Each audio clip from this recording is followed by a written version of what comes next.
Hoje nós falaremos sobre resposta imune inata, os mecanismos, as células, as proteínas, os mediadores envolvidos na ativação e no controle dessa resposta imunológica. Como nós sabemos, o sistema imunológico é um sistema fisiológico que tem como objetivo manter a nossa homeostase e a nossa identidade enquanto indivíduo, enquanto organismo, né?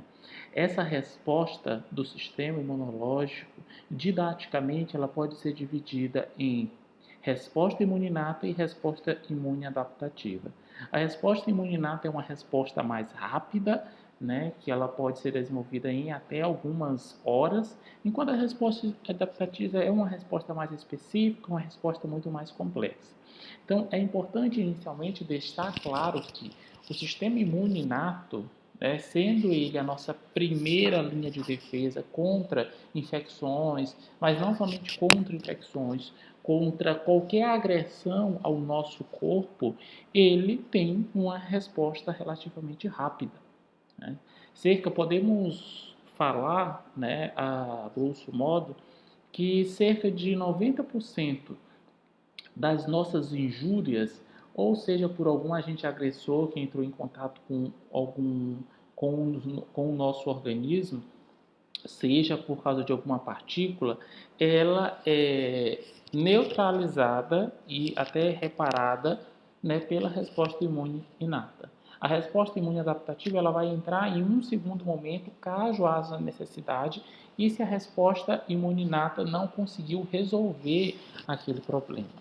Então, só para deixar claro, essa resposta imune inata, nós temos mecanismos que são muito rápidos, né, que está associado a alguns mecanismos inespecíficos e a produção de algumas moléculas inespecíficas, como nós vamos ver mais na frente, e elas ocorrem de forma em poucas horas, e nós temos uma continuação da resposta imune inata, que ela é um pouco mais especializada, e nós temos o envolvimento de padrões moleculares que irão ativar as células, e isso daí pode demorar até, né, alguns dias, alguns poucos dias. E a resposta imune adaptativa, ela tem uma demora um pouco maior. Aqui, como vocês podem ver, podem demorar, né, acima de 96 horas, e ela está relacionada, né, a um reconhecimento mais especializado, né, desse agente agressor. Então, como eu disse anteriormente, didaticamente, essa resposta imunológica, ela pode ser dividida em resposta imune adaptativa. Esses daqui são os componentes, tanto componentes celulares como componentes moleculares, que fazem parte da resposta imune inata, e esses daqui são os componentes celulares e moleculares que fazem parte da resposta imune adaptativa. A resposta imune inata é uma resposta muito mais rápida, enquanto a resposta adaptativa ela é uma resposta mais demorada. Aqui vocês podem observar algumas outras características que podem distinguir essas duas respostas. E isso é importante, né, na hora de diferenciar, né, e de reconhecer os elementos que fazem parte desses dois sistemas, o sistema inato e o sistema adaptativo. Em primeiro lugar, em relação à especificidade. Por muito tempo, acreditou-se que a resposta imune inata era uma resposta inespecífica, enquanto a resposta adaptativa era uma resposta específica, né? Há alguns anos isso caiu por terra, e hoje a gente sabe que tanto a resposta adaptativa quanto a resposta imune inata são respostas específicas. Entretanto, a resposta adaptativa ela tem uma maior especialidade e tem uma maior diversidade, tá certo? Em relação a esse tipo de reconhecimento. Mas ambas sim têm especificidade. Qual a diferença? A diferença é que na resposta adaptativa nós temos reconhecimento de peptídeos, nós temos reconhecimento de antígenos. E aí esses antígenos eles podem ter uma grande diversificação. Uma grande diversificação. Só para vocês terem uma ideia, no nosso corpo nós temos trilhões de células, de linfócitos, que possuem receptores para diferentes antígenos. Enquanto a resposta imune inata, ela tem especificidade, mas a especificidade dela é mais limitada. Limitada a quê? A padrões moleculares. A padrões moleculares, né, pertencentes a grupos de organismos. Então, por exemplo, um exemplo de padrão molecular, o LPS. O LPS, ele vai distinguir o quê? As bactérias gram-negativas, certo? O ácido lipoteicoico. O ácido lipoteicoico, ele vai caracterizar bactérias gram-positivas. Então, isso são padrões moleculares que podem ser reconhecidos pela resposta imune adaptativa. Mesma coisa em relação aos receptores. Os receptores associados à resposta imune inata são os receptores que reconhecem esses padrões, enquanto os receptores da resposta imune adaptativa são os anticorpos, são os TCRs, que são os receptores para o linfócito T. E além nós temos outras diferenças. Por exemplo, as células que fazem parte da resposta imune inata, elas não se dividem clonalmente, certo? O que é que significa isso? Significa dizer que quando elas forem ativadas, elas não vão se dividir e formar clones. Elas não podem, é sempre a mesma linhagem. As células, elas já são pré-formadas. E aí essas células, depois que elas são identificadas, né, elas só vão se ativar. Enquanto na resposta imune adaptativa, depois que esses linfócitos eles são ativados, eles podem se dividir, eles podem se expandir ainda mais, aumentando a população do mesmo linfócito que foi ativado. Isso é importante para potencializar a resposta imunológica. Por isso que a importância dele quando a resposta imune adaptativa não é suficiente para eliminar o agente agressor. Então, alguns componentes que fazem parte do sistema imune inato: barreiras mecânicas, inibidores químicos e bioquímicos, a flora bacteriana normal, fatores solúveis como o complemento, proteínas de fase aguda, citocinas, quimiocinas e células, né? Os fagócitos, as células NK, os basófilos, os eosinófilos, os mastócitos e a célula dendrítica. O que a gente vai falar é um pouquinho de cada um deles para vocês entenderem qual a importância de cada um desses componentes como mecanismo, né, de resposta imunológica e resposta imune inata. Então, em relação às barreiras são nossas primeiras linhas de defesa, né? O que caracteriza essas barreiras mecânicas como sendo um mecanismo de proteção inato? Primeiramente, a pele intacta. A pele intacta, né, já é uma barreira de proteção importante, porque ela evita que os micro-organismos externos, agentes externos, entrem em contato com as nossas células, os nossos tecidos mais sensíveis.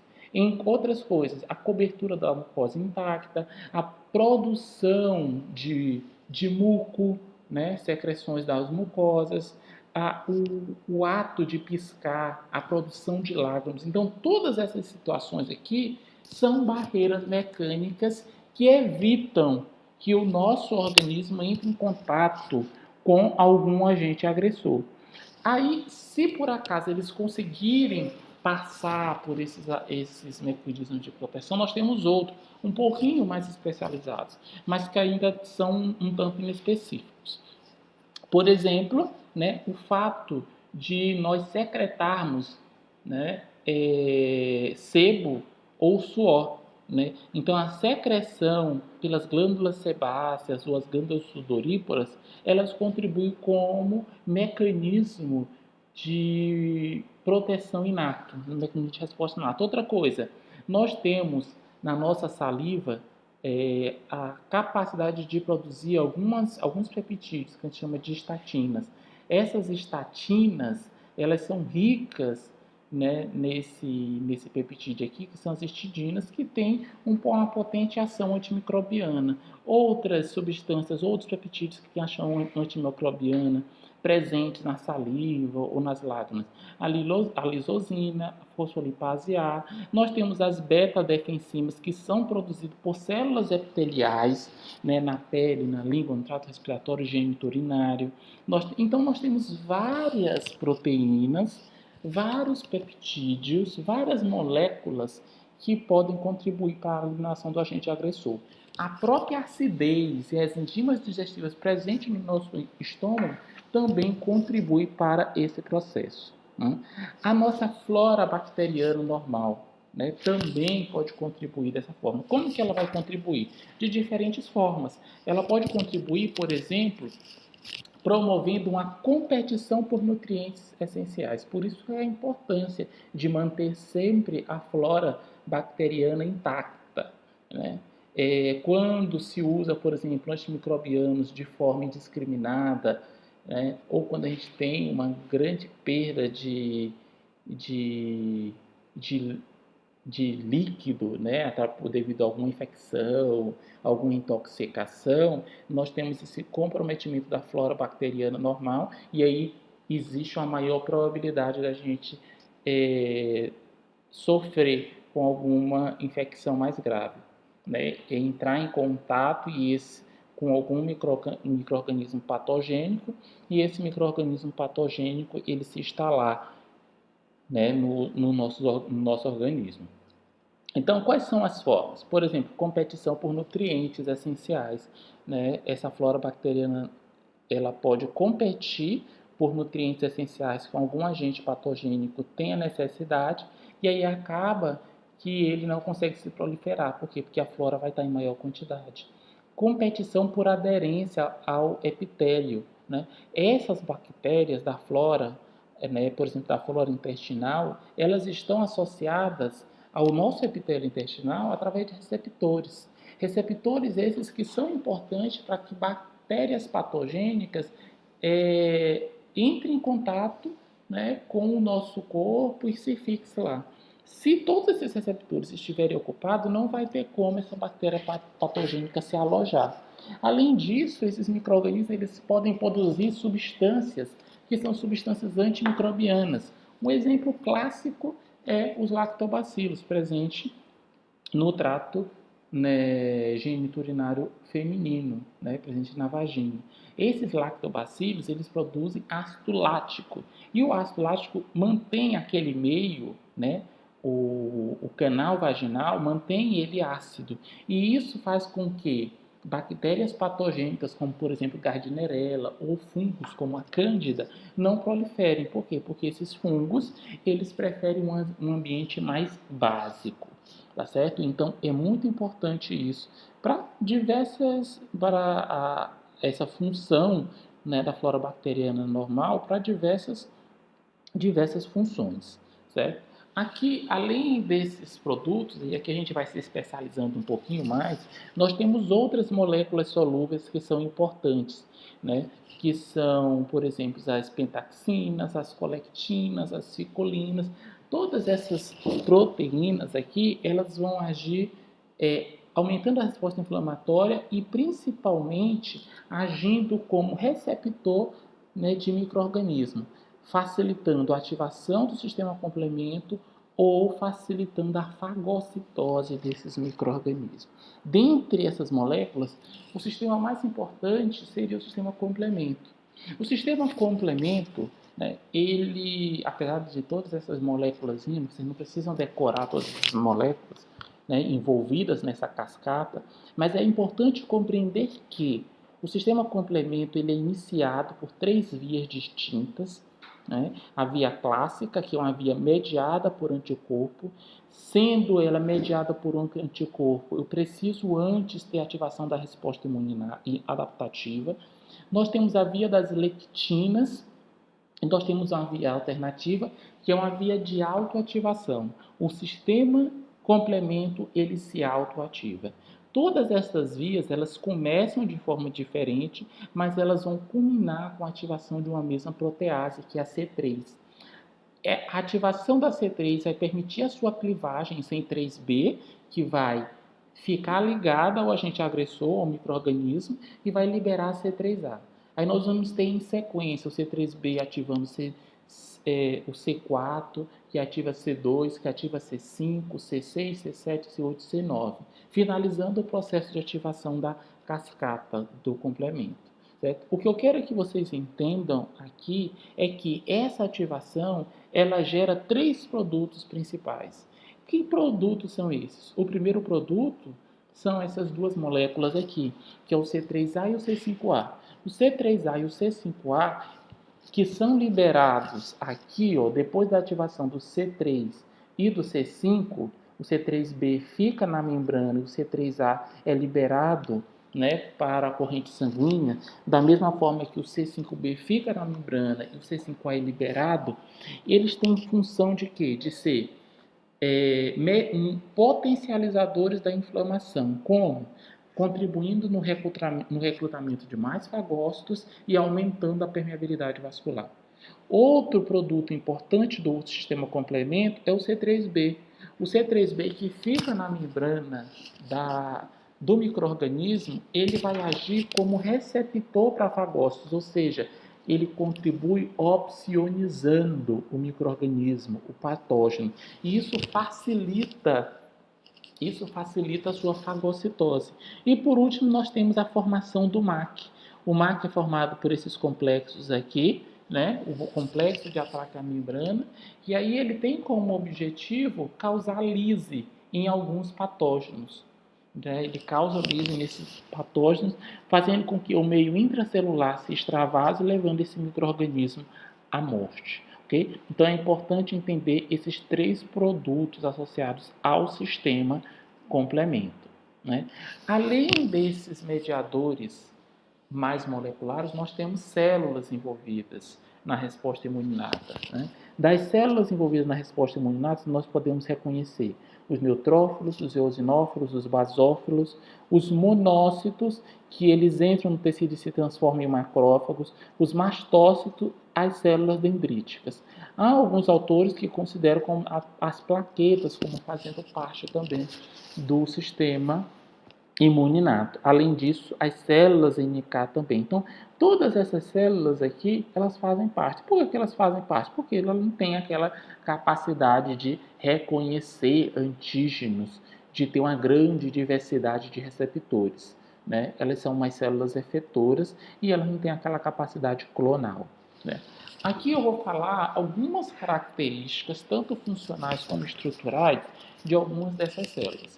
O primeiro que eu queria falar é em relação aos fagócitos. Certo? Como o próprio nome já está dizendo, fagócitos são células especializadas em que? Em capturar, ingerir e destruir o micro-organismo. Nós temos dois tipos celulares principais que têm essa função, que se encaixam nessa classificação. Nós temos os neutrófilos e nós temos as células mononucleares, que são chamadas de monócitos quando estão no sangue e de macrófago quando estão nos tecidos. Certo? Dessas células, a mais especializada em ingerir e destruir o micro-organismo é o neutrófilo. O macrófago possui essa função também? Possui, mas não é uma função especializada dele. Por quê? Porque além dessa função, ele possui outras funções, como por exemplo a apresentação de antígeno. Por isso que a gente diz que o macrófago ele tem uma grande diversidade, ele tem uma grande plasticidade. Né? Ele consegue exercer várias funções. Aqui, ó, só para vocês terem uma ideia, para vocês observarem um processo onde um neutrófilo está buscando fagocitar uma bactéria. Aqui nós temos os eritrócitos e aqui percebam, né, o processo de fagocitose que ocorre através de um processo de quimiotaxia.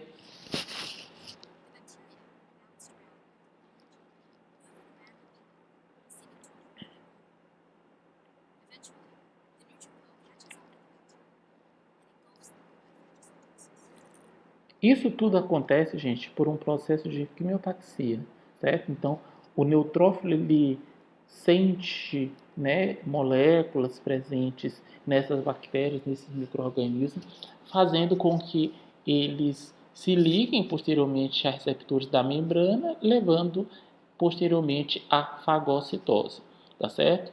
Então, os neutrófilos, né, que são, como eu falei, são os mais especializados em capturar e destruir esses micro-organismos.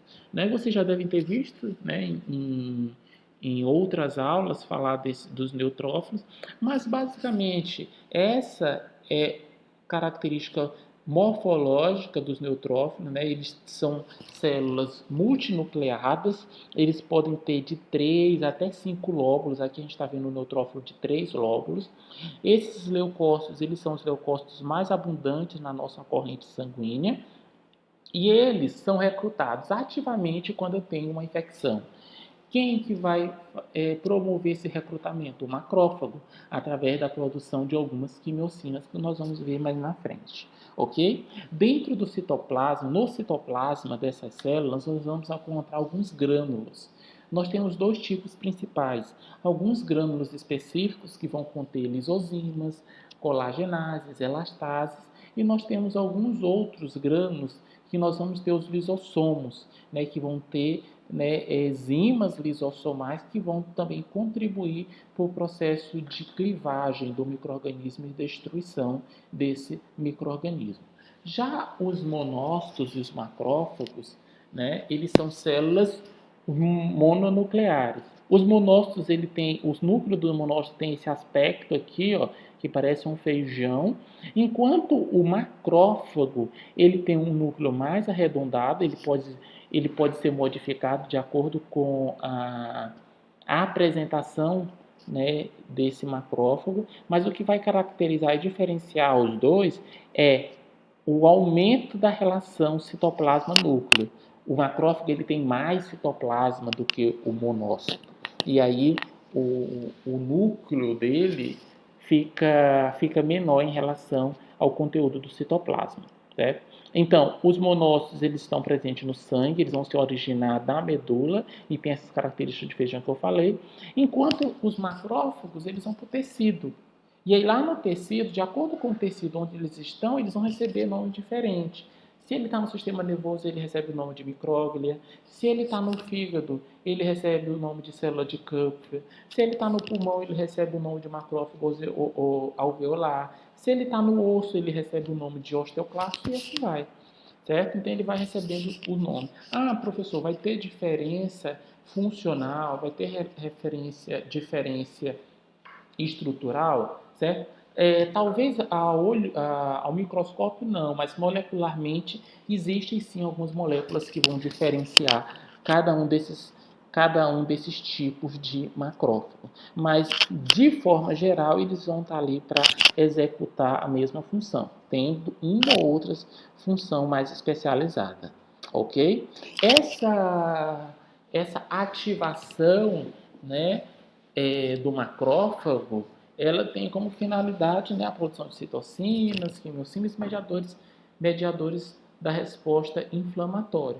Tudo isso vai iniciar depois que esses macrófagos eles entrarem em contato, né, que eles entrarem em contato com padrões moleculares associados a essa injúria e eles começaram a ser ativados. Esses padrões moleculares eles podem reconhecer tanto receptores presentes nos macrófagos, como também presentes em neutrófilos, em células dendríticas e outras células. Só que essas três são as principais. Que padrões são eles? Bom, se for um padrão que ele está associado a algum micro-organismo, a gente chama de PAMP, padrão molecular associado a patógeno. Se for um padrão molecular associado a um dano, ou seja, é um padrão molecular que faz parte do nosso corpo, faz parte do nosso organismo, mas só que geralmente ele está em algum compartimento intracelular. Quando eu tenho alguma lesão, esse compartimento ele é comprometido e algumas moléculas são liberadas para o meio extracelular, sendo que elas não deveriam estar nesse meio extracelular. Nesse caso, essas moléculas elas começam a ativar alguns receptores da resposta imune inata, né, indicando que está tendo alguma lesão. Esse tipo de molécula a gente chama de DAMP, tá certo? Aqui é para vocês terem alguns exemplos de PAMPs e de DAMPs. Então, por exemplo, RNA de fita simples, RNA de fita dupla, CpG, que é um tipo de DNA viral e bacteriano, todos esses são PAMPs, ou seja, são padrões moleculares que são específicos de vírus ou de alguns tipos de bactéria, e que quando se ligam a receptores, a gente vai ver já quais receptores são esses.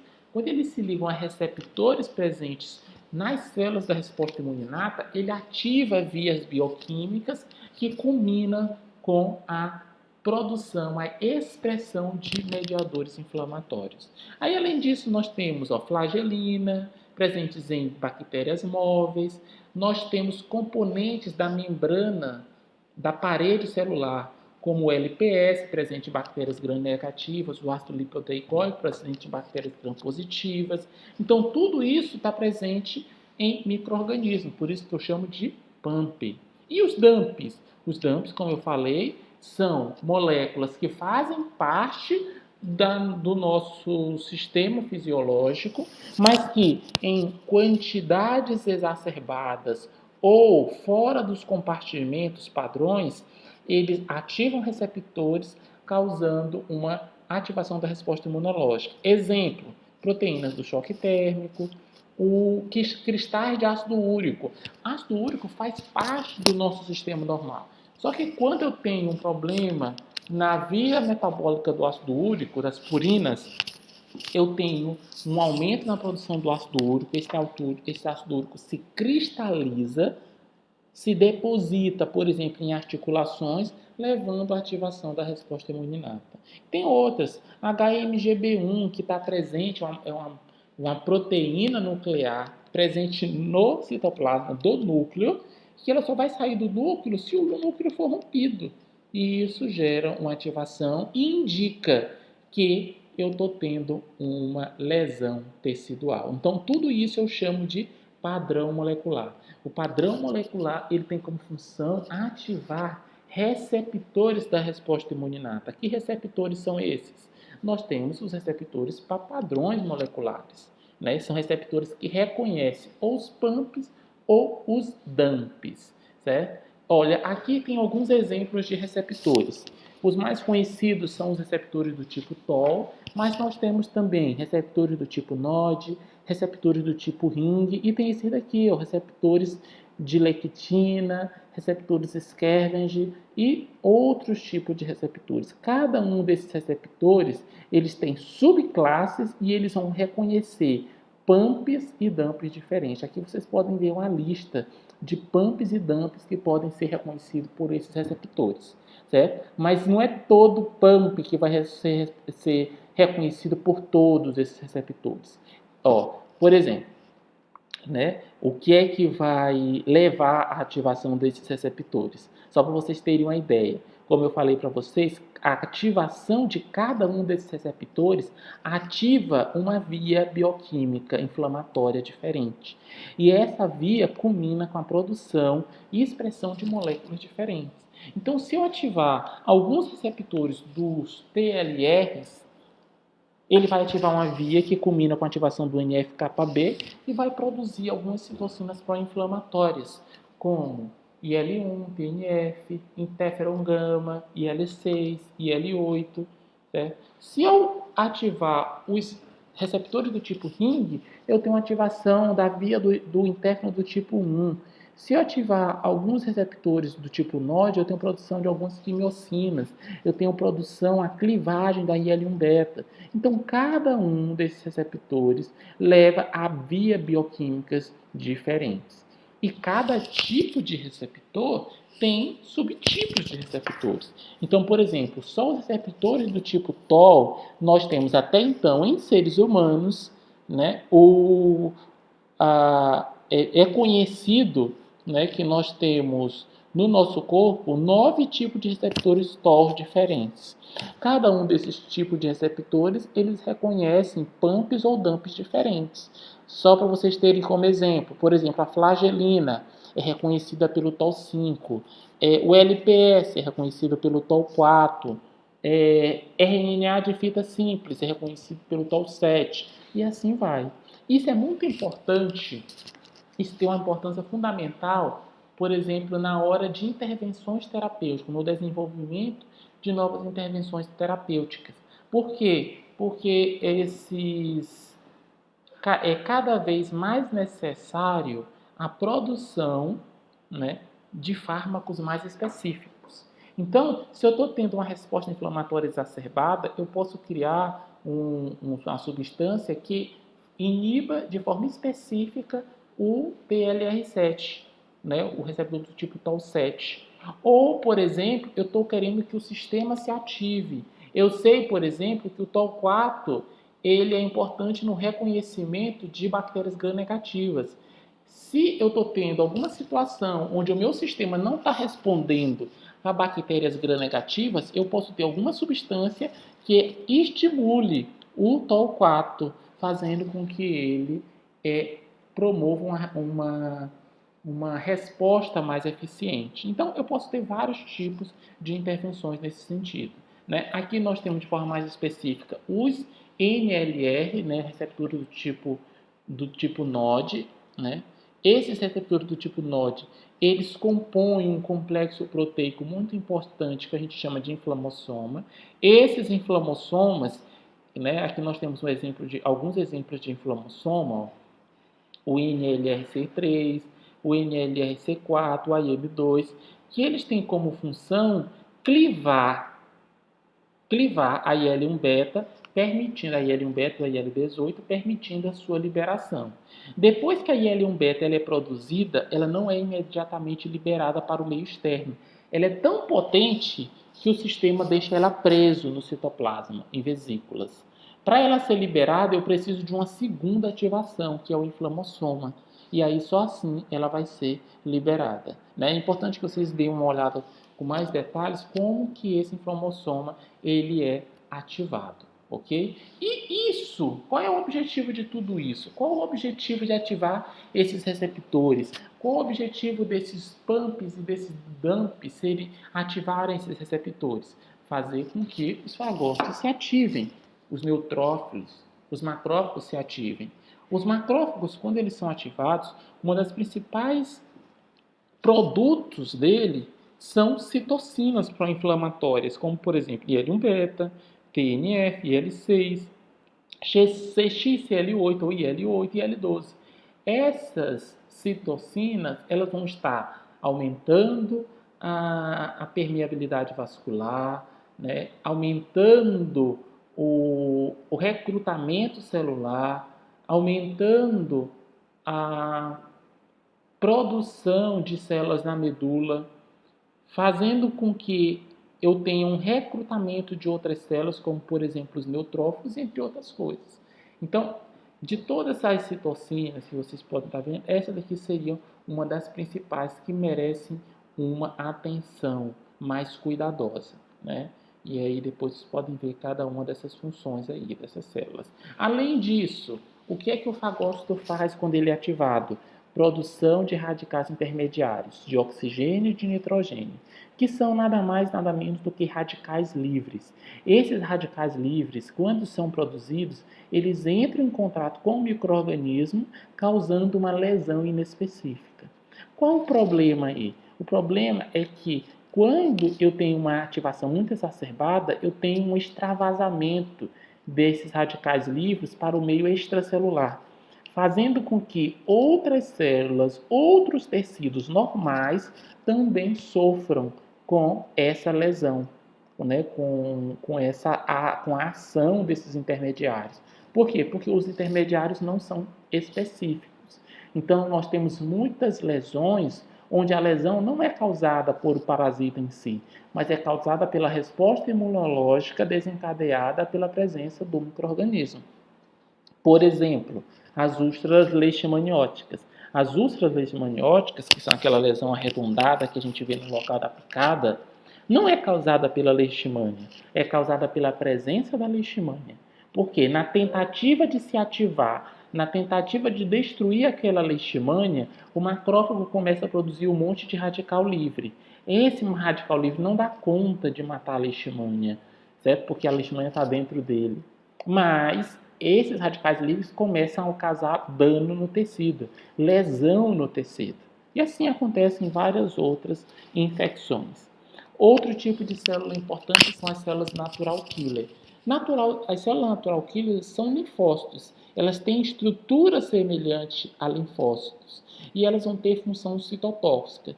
Tem uma célula da resposta imune adaptativa que tem essa função citotóxica também, que são os linfócitos citotóxicos, os linfócitos CD8. Então, na resposta adaptativa, nós temos uma célula com função citotóxica e na resposta imune inata também tem. Isso é importante para que o sistema se mantenha redundante. É importante que ele seja redundante para, caso uma das vias seja prejudicada, ele compense através de uma outra via. Ok? Qual a função das natural killer? Matar células que estão infectadas ou, né, por algum vírus, ou seja, alguma célula tumoral, ou seja, tenha alguma mutação. E como que uma natural killer reconhece uma célula, levando essa célula à morte? A célula natural killer, ela mata toda célula que perdeu o MHC. E por que isso? Porque tem algumas células tumorais e alguns vírus que eles utilizam esse sistema como um mecanismo de escape. Lembra que eu falei que lá na resposta imune adaptativa nós temos uma célula citotóxica, que é o CD8? Entretanto, para as células CD8 agirem, elas precisam antes reconhecer a célula-alvo, ou seja, a célula infectada pelo vírus ou a célula infectada ou a célula tumoral, ela precisa reconhecer essa célula através do MHC de classe 1. Entretanto, se a célula não tem MHC de classe 1, a CD8 não reconhece e a célula consegue se proliferar tranquilamente. E aí, como um mecanismo de controle, né, um mecanismo para burlar esse sistema de escape, nós temos a célula natural killer, que reconhece células que não têm MHC 1. Então, se eu não tenho MHC de classe 1, então possivelmente eu sou uma célula infectada ou uma célula tumoral. Mas aí vocês podem me dizer assim, professor, mas as hemácias não têm MHC. Então, as células NK vão matar ela? Não. Por que não? Porque nas hemácias existem algumas moléculas na sua membrana que são moléculas inibitórias. Quando a célula NK entra em contato com essas moléculas inibitórias, ela impede que as células NK mate os eritrócitos. E como é que as células NK vão matar as células? Certo? Elas vão basicamente matar por citólise, por apoptose. As células NK induzem a célula-alvo, seja a célula infectada por um vírus ou uma célula tumoral, elas vão matar por apoptose. Como que isso acontece? Inicialmente, é importante a gente saber que dentro das células NK nós temos dois tipos de grânulos principais, as perforinas e as granzimas, certo? As granzimas, qual é a função da perfurina? Perfurar. A perfurina vai fazer como se fosse um ducto entre a célula NK e a célula-alvo. Depois que esse ducto, esse poro é formado, a célula NK joga as granzimas de forma muito direcionada na célula-alvo. Essas granzimas elas vão ativar caspases apoptóticas, levando a célula à morte. Ok? Então, isso é importantíssimo. Outra célula da resposta imune inata importante, os mastócitos.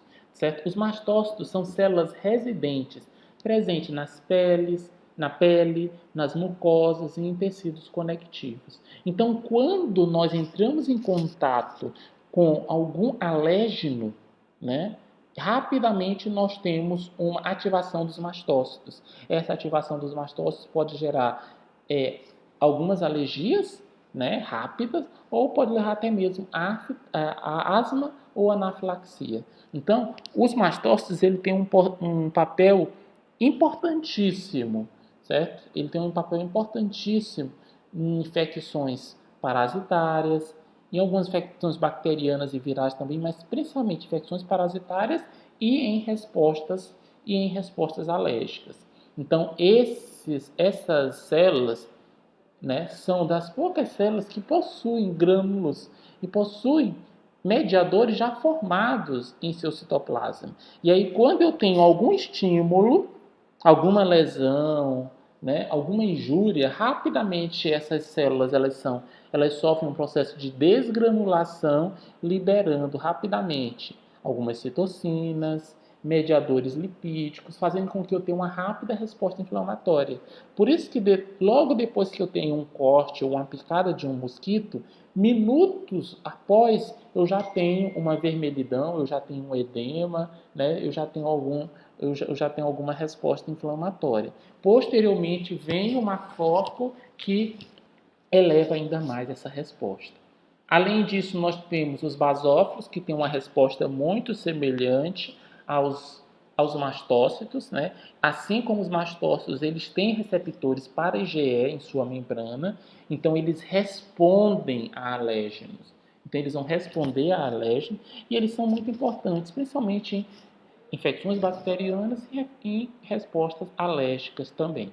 Aqui, para vocês terem uma ideia, algumas moléculas que podem ativar basófilos e algumas respostas efetoras mediadas pelos basófilos. Então, ele pode desencadear várias respostas efetoras, desde a ativação, diferenciação de linfócito T para linfócito TH2, produção de IgE por linfócitos B, ativação de célula dendrítica, entre outros. Ok? E por último, nós temos os eosinófilos. Os eosinófilos também são células envolvidas em respostas a parasitas e respostas alérgicas. Mas ele tem um papel importantíssimo, né? Especialmente nas respostas parasitárias.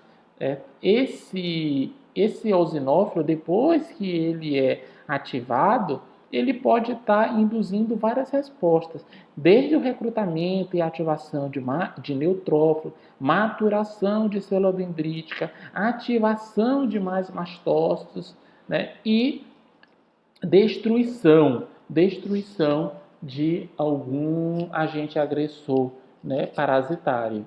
Por quê? Porque o parasita, geralmente, ele é muito grande e o macrófago ele não consegue fagocitar um parasita, um áspere, um